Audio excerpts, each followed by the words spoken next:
திருவனந்தபுரத்தில் விழுஞ்சம் துறைமுகத்தை திறந்து வைத்தார் பிரதமர் மோடி.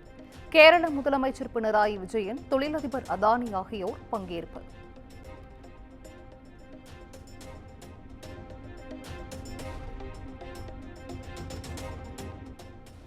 தன்னுடன் பினராயி விஜயன் மற்றும் சசி தரூர் ஒரே மேடையில் உள்ள இந்த நாள் பலரின் தூக்கத்தை கெடுக்கப் போகிறது.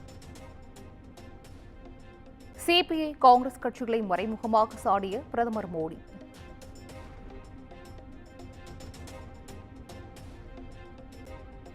தலைநகர் டெல்லியில் வெளுத்து வாங்கிய கனமழையால் மக்கள் கடும் அவதி.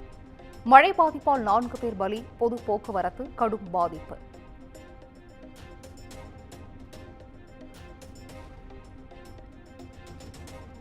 வட மாநிலங்களில் கனமழையால் மக்களின் இயல்பு வாழ்க்கை கடும் பாதிப்பு.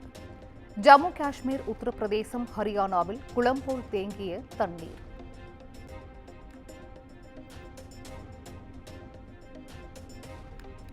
பதினோரு மாநிலங்களுக்கு இந்திய வானிலை ஆய்வு மையம் வெப்ப அலை எச்சரிக்கை. ஆந்திரா, தெலுங்கானா, மகாராஷ்டிரா உள்ளிட்ட மாநிலங்களுக்கு வலியுறுத்தல்.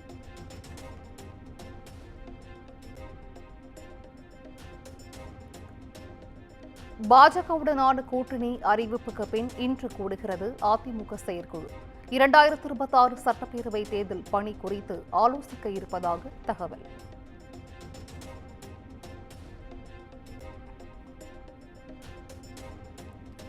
ஈரோடு மாவட்டம் சிவகிரியில் தோட்டத்து வீட்டில் வசித்து வந்த வயதான தம்பதி படுகொலை.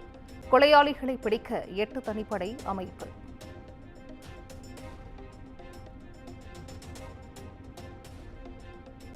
ஈரோட்டில் முதிய தம்பதி படுகொலை சம்பவத்திற்கு இபிஎஸ் கண்டனம். ஈரோட்டில் அரங்கேறிய கொலை சம்பவங்களை பட்டியலிட்டும் விமர்சனம்.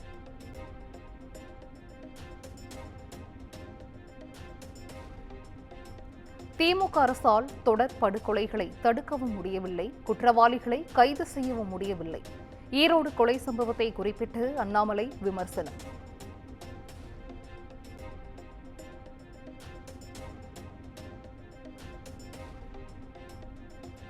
உயர்ம வேளாண்மையில் சிறந்து விளங்கும் விவசாயிகளுக்கு நம்மாழ்வார் விருது. 3 விவசாயிகளுக்கு விருதுகளை வழங்கி கௌரவித்தார் முதலமைச்சர் மு க ஸ்டாலின்.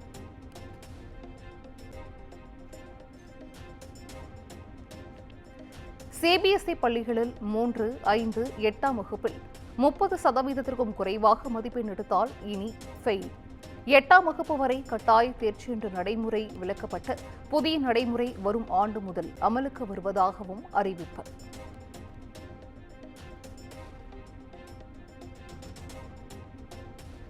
சிபிஎஸ்இயின் புதிய அறிவிப்புக்கு பள்ளிக் கல்வித்துறை அமைச்சர் அன்பில் மகேஷ் கண்டனம். கையெழுத்திடும் போது எதிர்த்து கேள்வி கேட்க பெற்றோருக்கு வலியுறுத்தல்.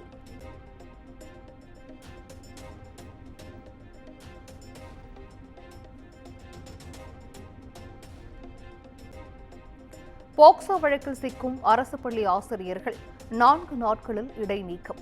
புதிய நடைமுறையை அறிவித்தது பள்ளி கல்வித்துறை.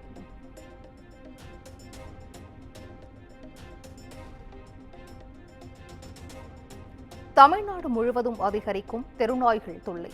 தெருநாய்களை கட்டுப்படுத்துவது தொடர்பாக முதலமைச்சர் மு க ஸ்டாலின் அதிகாரிகளுடன் ஆலோசனை.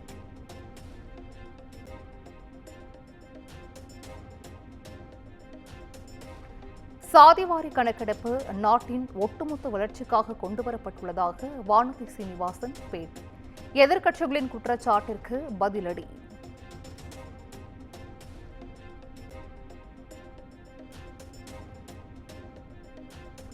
அம்பேத்கர் சட்ட பல்கலைக்கழகத்திற்கு துணைவேந்தரை நியமிக்க தேடுதல் குழு அமைப்பு. உச்சநீதிமன்ற தீர்ப்பை தொடர்ந்து 3 பேர் கொண்ட தேடுதல் குழுவை அமைத்து அரசாணை வெளியீடு.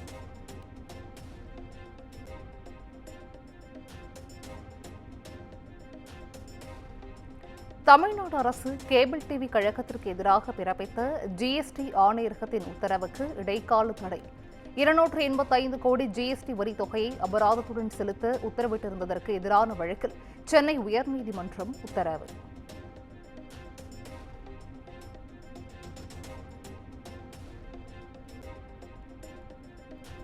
சென்னை புறநகர் குளிர்சாதன ரயில் சேவைகளின் எண்ணிக்கை 8ஆக அதிகரிப்பு. பயணிகளின் கோரிக்கையை ஏற்று தென்னக ரயில்வே நடவடிக்கை.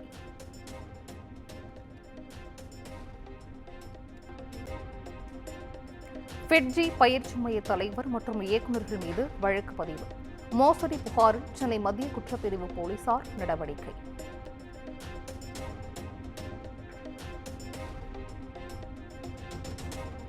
போவரந்தவள்ளி அருகே சட்டவிரோதமாக தங்கியிருந்த வங்கதேசத்தவர்கள் 8 பேர் கைது.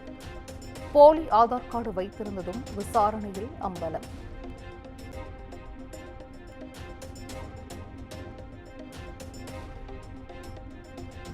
தேனி மாவட்டம் உத்தமபாளையம் அருகே நிலத்தகராறில் அரங்கேறிய இரட்டை கொலை. மூவரை கைது செய்து காவல்துறையினர் தீவிர விசாரணை.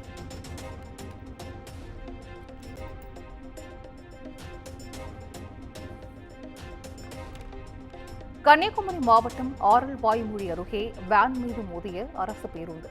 விபத்து குறித்த சிசிடிவி காட்சி வெளியானது.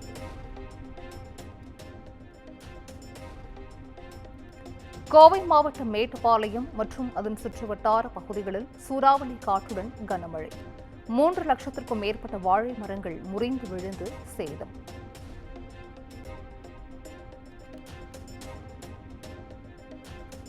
கன்னியாகுமரி அருகே காதலிக்க மறுத்த கல்லூரி மாணவியை வீடு புகுந்து தாக்க முயன்ற இளைஞரால் பரபரப்பு. சிசிடிவி கைப்பற்றி தப்பியோடியவருக்கு போலீசார் வலைவீச்சு. நீலகிரி மாவட்டம் கோத்தகிரி அருகே குடிநீர் தொட்டியில் யானை சாணம் கலப்பு. தடயங்களை கைப்பற்றி காவல்துறையினர் தீவிர விசாரணை.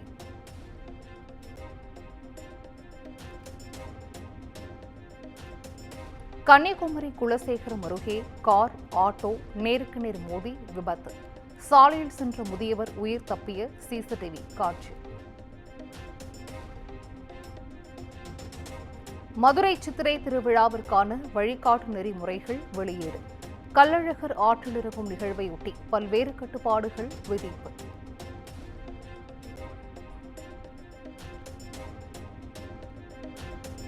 ஜம்மு காஷ்மீரின் எல்லைப் பகுதியில் பாகிஸ்தான் ராணுவம் 8வது நாளாக துப்பாக்கிச் சூடு.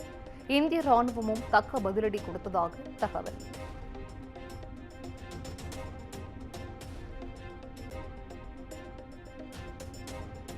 பஹல்காம் தாக்குதலின் எதிரொலி. ஸ்ரீநகருக்கு சுற்றுலா பயணிகளின் வரத்து குறைவு.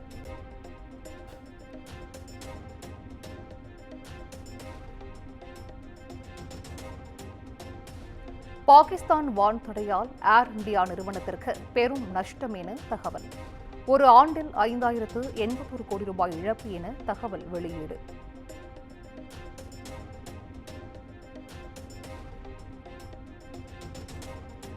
காசாவில் இஸ்ரேல் தாக்குதலால் 31 பேர் பலி.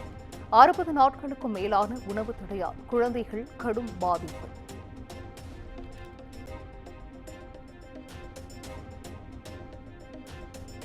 மூன்று ஆண்டுகளில் 21,000 கோடி ரூபாய் இந்திய யூடியூபர்களுக்கு வழங்கல்.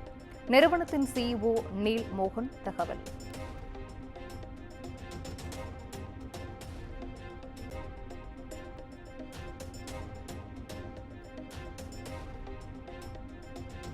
ஐபிஎல் கிரிக்கெட் தொடரின் 51வது லீக் போட்டி.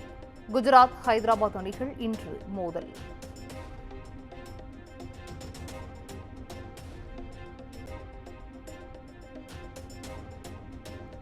சென்னையில் ஆபரண தங்கத்தின் விலை சவரனுக்கு 160 ரூபாய் குறைந்து 70,040 ரூபாய்க்கு விற்பனை. 1 கிராம் தங்கம் 8,755 ரூபாய்க்கு விற்பனையாகிறது.